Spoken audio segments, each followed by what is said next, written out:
what's good? So today we're at ASICS Tokyo where we're going to be doing a running test. So the test is basically split up into 4 parts. The first thing we're going to do is a consultation where they're going to pretty much ask what your running goals are and what your running background is. But since I have no background, I'm just going to be like, yo, I want to run Sub-4. I have no background. Tell me what I've got to do. And then after that, they're going to do a physical where they're going to check like the size of my legs, how hard my tendons are and my hips and stuff like that. And based on that, I'm assuming they're going to give a workout plan or some exercises to do to fix imbalances in your body. If you don't get the imbalances fixed when you raise the volume up, you're probably going to get injured or have some long-term problems. After that, there's going to be a running form test where they're going to take a look at how I run and let me know if I'm like running to the left or right, or if there's any sort of weird balances and what sort of shoes I should wear. And at the end, I think there's going to be an all-out running test, which I'm not sure if I'm looking forward to. The running test is going to show what your threshold is, like how fast you run before you start getting tired and like lactate starts building up in your blood. Once you know that information, you know what sort of training you need to do so that you can increase the threshold. So yeah, I think it's going to start in about 10 minutes, so we're going to go in now.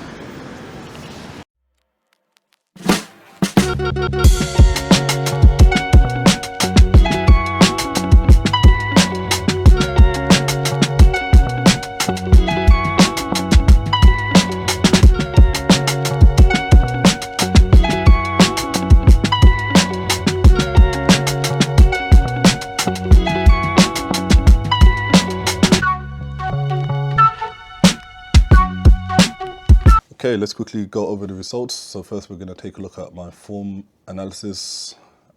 And so I'm going to play the videos up here. And okay, when I was running, they had 4 cameras on me, 1 from the front, 1 from the side, 1 from the top, and 1 from behind. And let's take a look at the top right footage real quick. And I'm going to pause it here. And so the main issue I have here is that I'm overstriding, which means that when my foot touches the ground, it actually lands in front of my body, and that causes 2 problems. The first problem is that they say that when you land, when you run, that you generate 3 times the force of your body, and if you keep your foot out in front of you, your leg, knees and ligaments have to absorb all of that impact, which in the long term is going to cause a lot of damage to your legs. And so what the correct thing to do apparently is that when you run, instead of keeping your leg out, you're supposed to tuck it in and have it so that it lands underneath you, underneath your center of mass. So that way your body helps to absorb some of the impact, and it pretty much reduces the amount of stress on your legs and ligaments.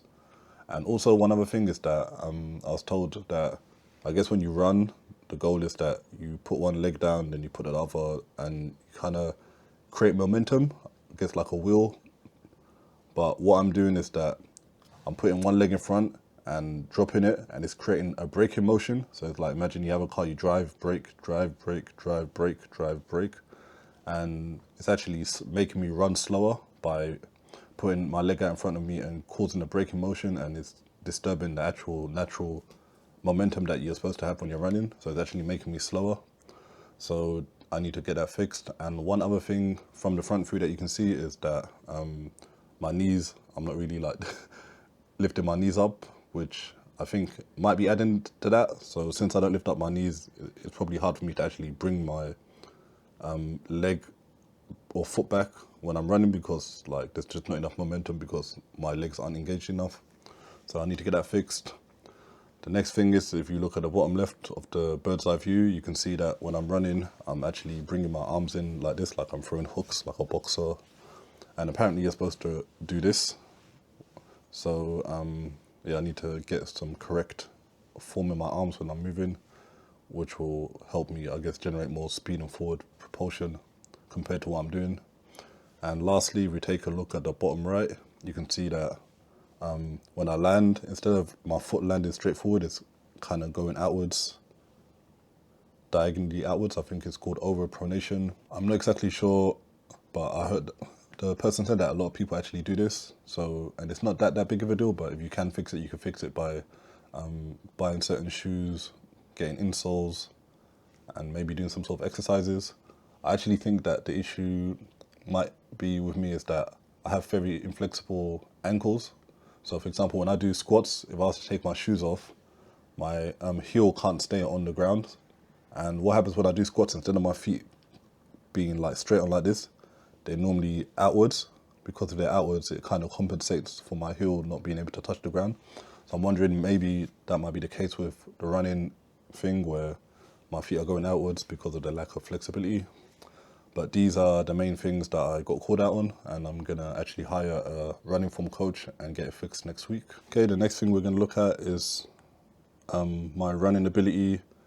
And so I was given two numbers. The first thing is called my AT threshold, and the second one is called my RCT threshold.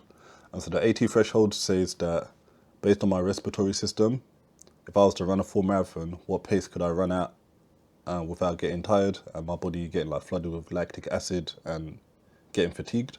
And it shows that at this exact moment I could run a marathon at 6 minutes flat pace, which would result in a marathon time of like 4 hours and 27. I think on the whiteboard she was explaining that the range would be something like 4 hours and 13 minutes to 4 hours and 27, give or take, but less than 4.5 hours would be something I could aim for right this second.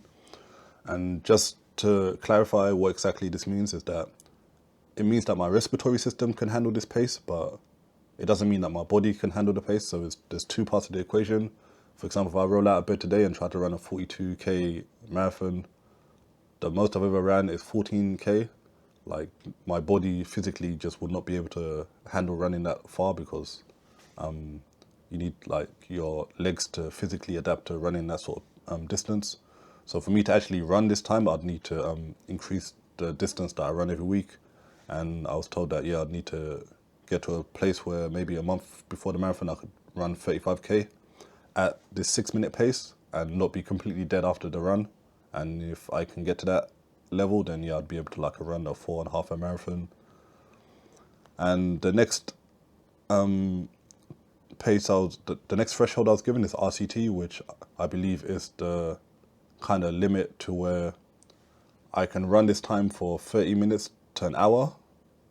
But if I was to run it for any longer, then apparently lactate acid would flood my body, and I would just like end up getting super fatigued and not be able to move anymore.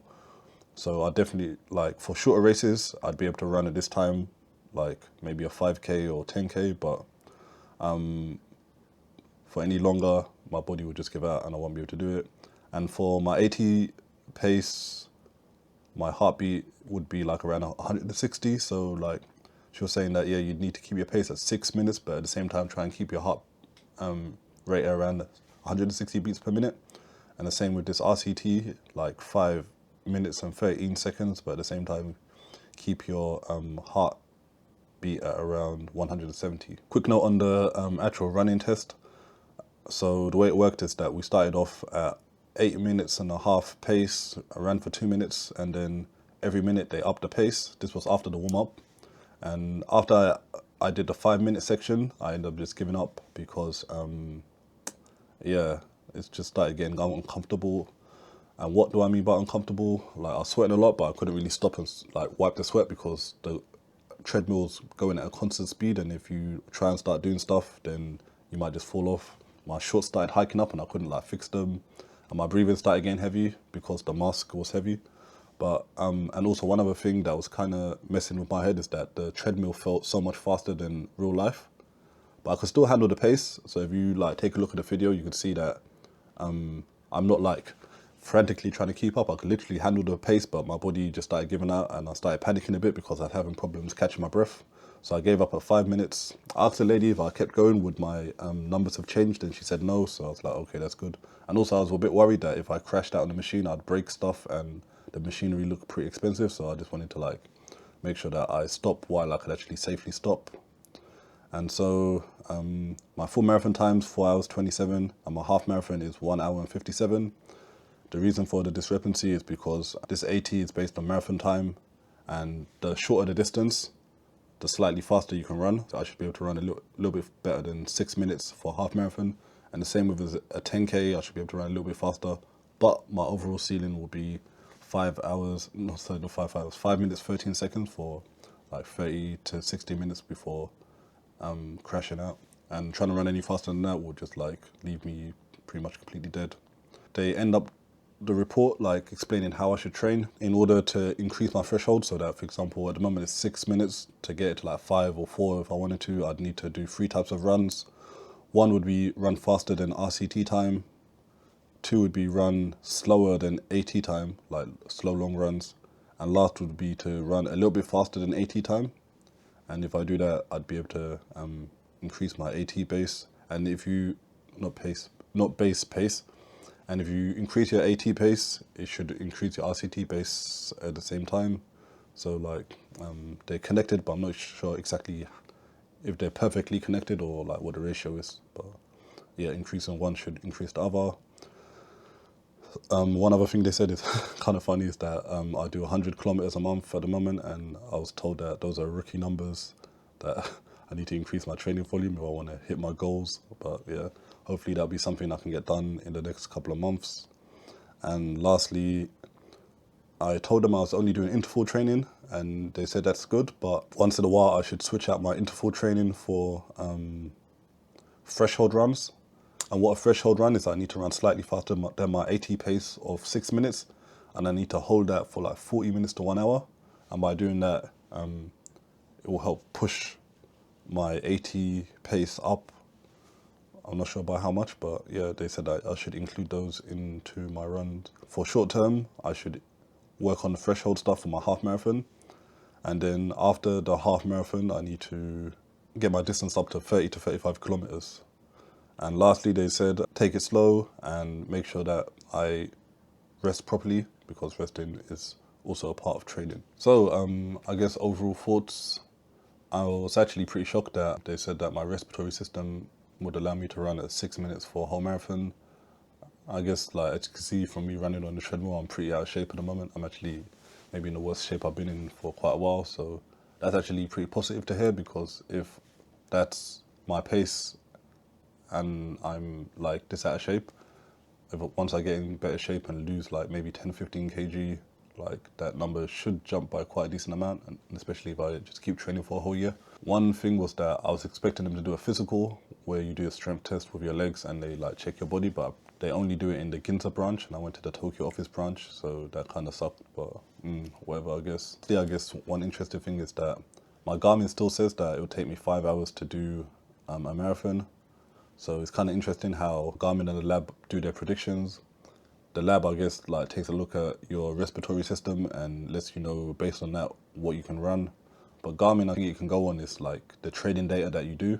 And since I've only ever really done like slow, long runs, based on that and whatever algorithm it's using, it thinks that like 5.5 hours is the fastest I'd be able to do, which I guess might be true. Like, for example, I rolled out a bit today based on my leg strength, like 5 hours might be the best I could do, because like my legs just aren't conditioned. So kind of interesting, the parallel between the lab results and the Garmin results. So yeah, next week I've got a coaching session with someone that's a running form specialist. They're gonna take a look at my running form and pretty much give me some exercises to do and show me how I should run properly. So in about 4 to 6 months, I'm gonna go back and do the test again. And I'm thinking that between learning how to run properly, losing a bunch of weight, and actually staying consistent for the next like 4 to 6 months, I'm hoping that there should be a huge boost in the numbers that I see the next time I do the test, but I guess only time will tell.